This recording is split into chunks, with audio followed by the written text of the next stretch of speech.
In today's video, I'm going to teach you how to make Google Drive link public. Open your browser and head to Google Drive.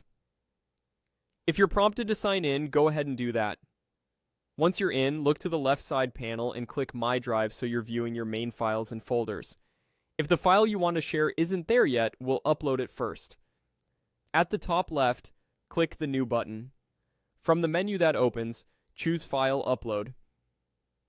Your computer's file picker will appear. Navigate to the file you want, then double-click it to start the upload. Give it a moment to finish. You'll see a small progress indicator in the bottom right corner of Drive. When it says Upload Complete, you're ready to share. Find the uploaded file in My Drive.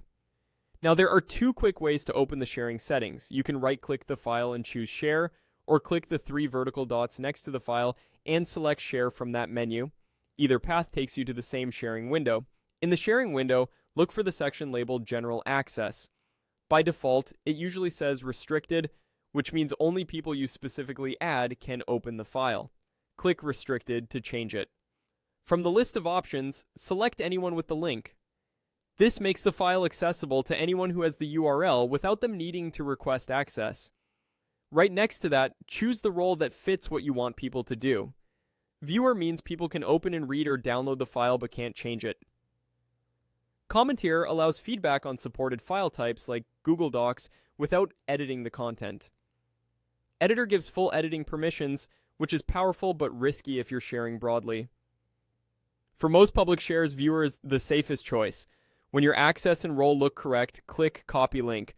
This puts the shareable URL on your clipboard so you can paste it into an email, a chat, or a website. Finally, click Done to close the sharing window.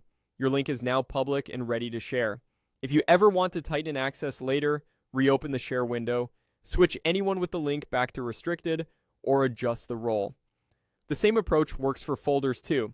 Just be mindful that making a folder public can expose everything inside it. And remember, large files may take extra time to upload, so let the upload finish before you share. That's it. Your Google Drive link is now public and ready to go.